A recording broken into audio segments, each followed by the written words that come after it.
বাংলাদেশের ইতিহাসের সবচাইতে বড় কৃষি প্রণোদনার সাক্ষী হতে যাচ্ছে দেশবাসী। প্রধানমন্ত্রী তারেক রহমান দেশের 1 কোটি ক্ষুদ্র ও প্রান্তিক কৃষককে সম্পূর্ণ বিনামূল্যে সার প্রদানের এক যুগান্তকারী ঘোষণা দিয়েছেন। সারের জন্য আর লাইনে দাঁড়ানো নয়, আর ডিলারের কাছে গিয়ে হাহাকার নয়, সরাসরি কৃষকের হাতে পৌঁছে যাবে সরকারি সার। তারেক রহমানের এই ফ্রি ফার্টিলাইজার স্কিম কি তবে দেশের খাদ্য নিরাপত্তা নিশ্চিত করবে? কিভাবে 1 কোটি কৃষককে বাছাই করা হবে?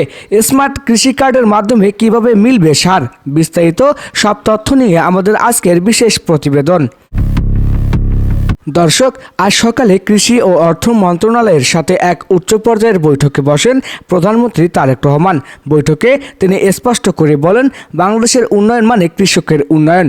সারের উচ্চ মূল্যে কৃষকের কপালে যখন চিন্তার ভাঁজ পড়ে, তখন সেই দেশের অর্থনীতি শক্তিশালী হতে পারে না। প্রধানমন্ত্রীর নির্দেশে সরকারি কোষাগার থেকে কয়েক হাজার কোটি টাকার বিশেষ ভর্তুকি ঘোষণা করা হয়েছে।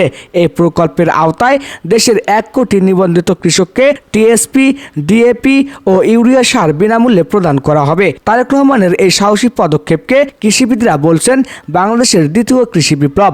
বিনামূল্যে সার পাওয়ার ক্ষেত্রে সবচেয়ে বড় বাধা ছিল মধ্যস্থতাভোগী এবং সিন্ডিকেট। এই সমস্যার সমাধানে ডিজিটাল মনিটরিং টিম এক অনন্য সফটওয়্যার তৈরি করেছে। এখন থেকে সারের জন্য ডিলারের হাতে পায়ে ধরতে হবে না। প্রতিটি কৃষকের কাছে থাকা স্মার্ট ফার্মার কার্ড অথবা স্মার্ট ফ্যামিলি কার্ড স্ক্যান করেই সরকার নির্ধারিত সারের বস্তা বুঝে নেওয়া যাবে। প্রতিটি ইউনিয়নে ডিজিটাল মনিটরিং বুথ স্থাপন করা হয়েছে। প্রধানমন্ত্রী তারেক রহমান হুঁশিয়ারি দিয়ে বলেছেন, বিনামূল্যের সারের এক দানা নিয়ে যদি কেউ কালোবাজারি করে, তবে তার জায়গা হবে কারাগারে। এই আধুনিক প্রযুক্তি ব্যবহারের ফলে সরাসরি কৃষক ও রাষ্ট্রের মধ্যে এক সেতুবন্ধন তৈরি হলো।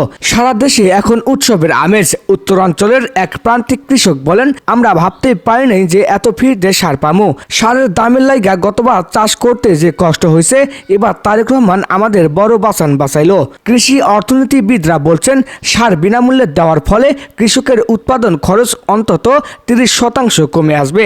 এতে বাজারে চাল, সবজি ও অন্যান্য খাদ্যপণ্যের দামও সহনীয় পর্যায়ে চলে আসবে। তারেক রহমানের এই ভিশন 2026 সালের কৃষিকে বিশ্ব দরবারে আরও উঁচুতে নিয়ে যাবে। সারের পর এবার কৃষি যন্ত্রপাতি ও উন্নত জাতের বীজ বিনামূল্যে বা অর্ধেক মূল্যে সরবরাহের পরিকল্পনা করেছে সরকার।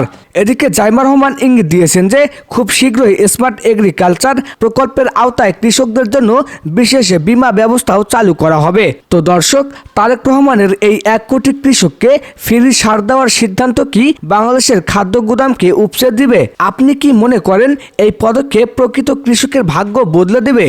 আপনার মূল্যবান মতামত আমাদের কমেন্ট বক্সে লিখে জানান। কৃষি খাতের প্রতিটি বড় আপডেট এবং নতুন সরকারের প্রতিটি ব্রেকিং নিউজ সবার আগে পেতে আমাদের চ্যানেলটি সাবস্ক্রাইব করে সাথে থাকুন। ধন্যবাদ।